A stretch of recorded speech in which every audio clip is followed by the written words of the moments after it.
Hey everyone, so this week's topic is co-occurring illnesses.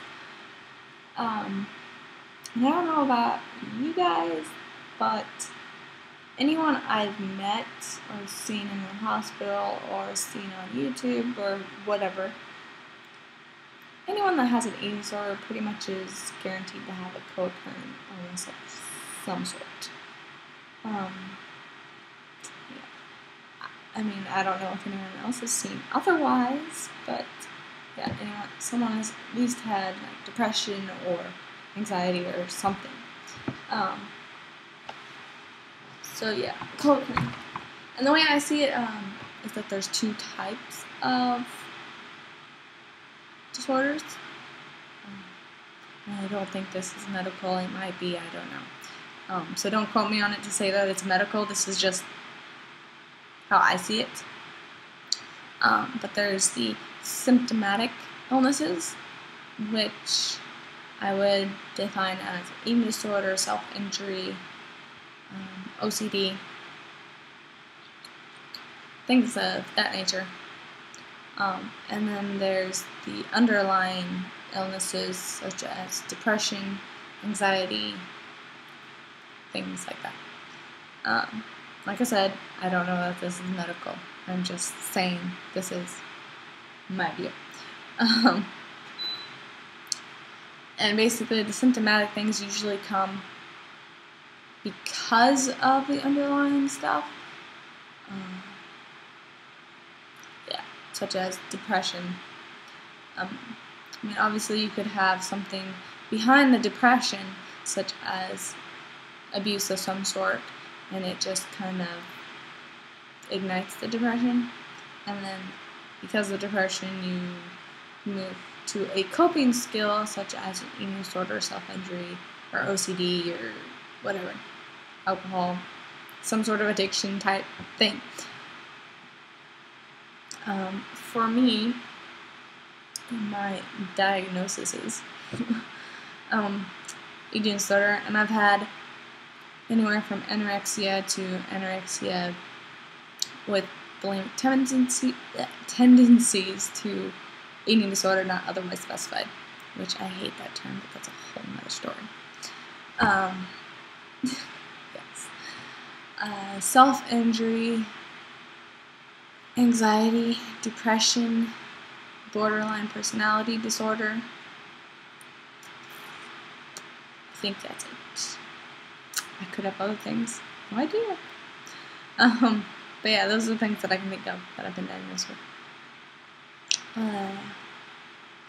Yeah, so I guess my underlying illnesses would be depression, anxiety, and borderline personality disorder. And some might debate that borderline personality disorder is the ultimate underlying cause, and then that brings on depression, anxiety, which brings on eating disorder, self-injury, that sort of thing. Yeah. But who knows? I don't know. But like Michelle said, diving into things like your eating disorder and self-injury, they seem good ways to cope.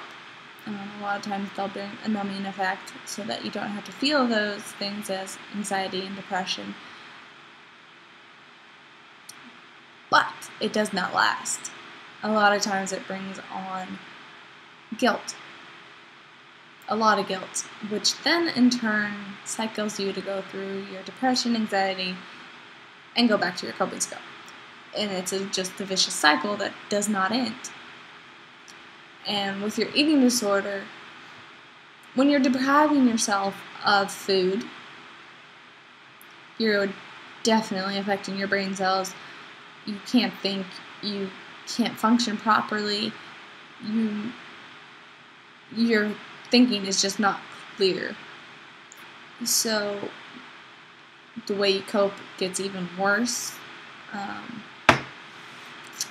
You just can't think and function like a normal person because you're depriving yourself of food. And same thing goes with binging.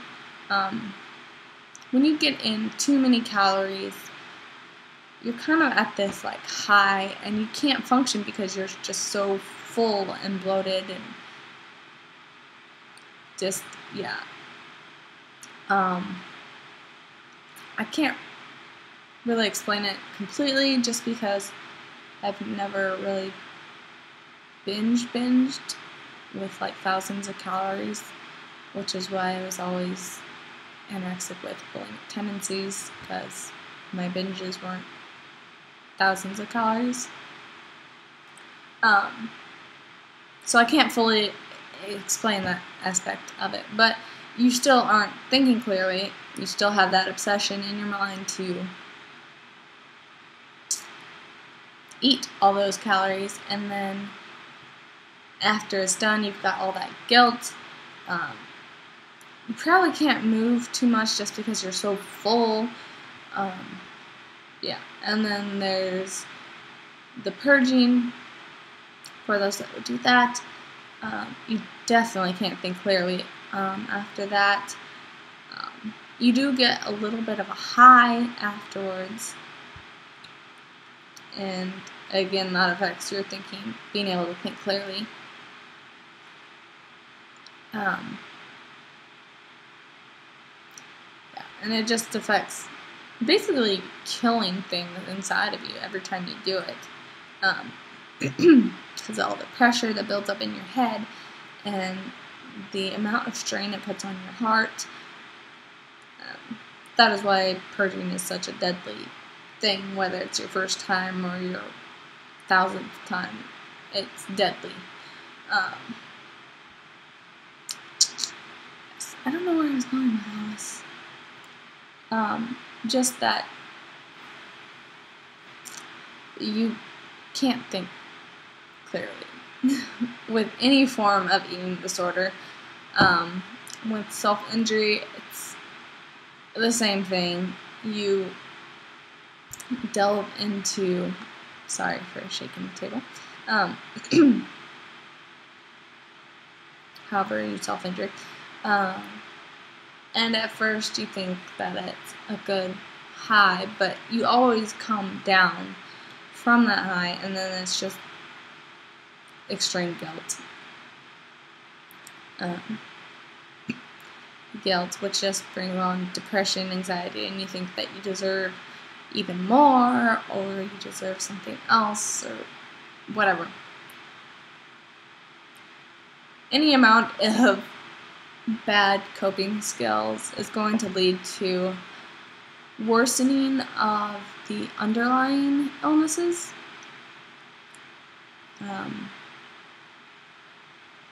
Such as depression, anxiety, OCD, like I mentioned before. Yeah. So obviously, the best way to go around it is dealing with the symptomatic illnesses in a way that you can find good coping skills to deal with the underlying illnesses, so then you can work on those alone. If that makes sense. When you're trying to focus on all of the illnesses, it doesn't work.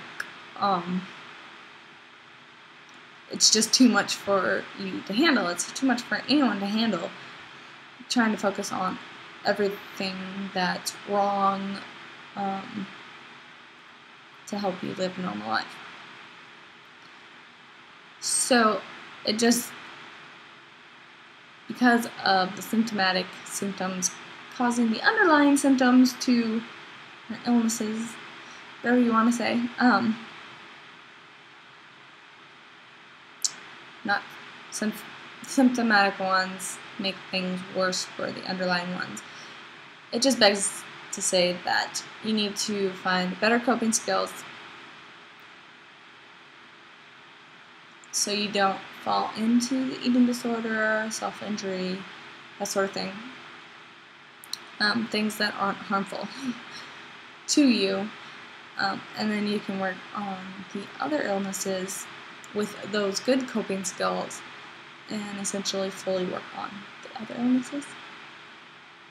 I have no idea if what I just said makes sense. I was trying. But if it doesn't, just ask. I'll try to better explain it. I'm not always as good explaining things verbally, but I tried. So if that does not make sense, send me a message, send me a comment, whatever, and I'll try to better explain it through typing. Yes. But nevertheless, just know that you're not alone if you suffer from more than one illness, because it's pretty normal, I'd say, for people to have more than just one illness, especially nowadays with diagnosis of things. Sometimes they're just crazy with the diagnoses, but there's just more, people are more, or doctors are more aware of illnesses and stuff, so yes. So you are not alone if you have more than one illness. As you'll probably see with myself, Michelle, and all the other girls for the rest of the week, I'm sure we'll explain. You aren't alone.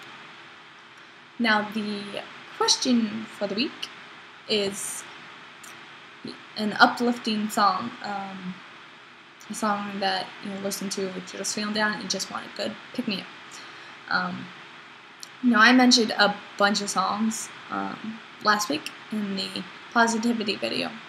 I'm sorry for my voice. My daughter got me sick, so yeah. Yeah. But all of those songs and any songs that I could mention usually would have to do with making you think of your problems. Even if they're in a good way, making you feel that you can overcome your problems. I wanted to do a song that just means absolutely nothing. Just nothing. Because I could pick so many songs, as I said last week, and as you'll see in my list in the description box from last week. But I wanted to pick a song that just means absolutely nothing, that will make you think of nothing related to any problems, anything, even if it's saying that you can overcome it or whatever, which those are great songs. I'm not saying they're not. I'm just saying that I just wanted to pick something that just will make you think away from all your problems, not even recognize, think of them. Because sometimes you just need to get away from your problems. That's not always the case. A lot of times you do need to think of them so you can work on them. But yeah, anyway. So my song that means absolutely nothing is called, sorry, In Love with the 80s, or it's also known as Pink Tux the Prom, and it's by Relient K. And I'll put a link down below or here or something, so you can listen to it for yourself. But basically, most of the songs by Relient K mean absolutely nothing, honestly. But that's what's so great about them. But they do have a lot of songs that do mean things too. But if you need a band that sometimes just sings random songs, such as a song about mood rings or a song about chapstick, Relient K is for you. Or wearing a pink tux to the prom.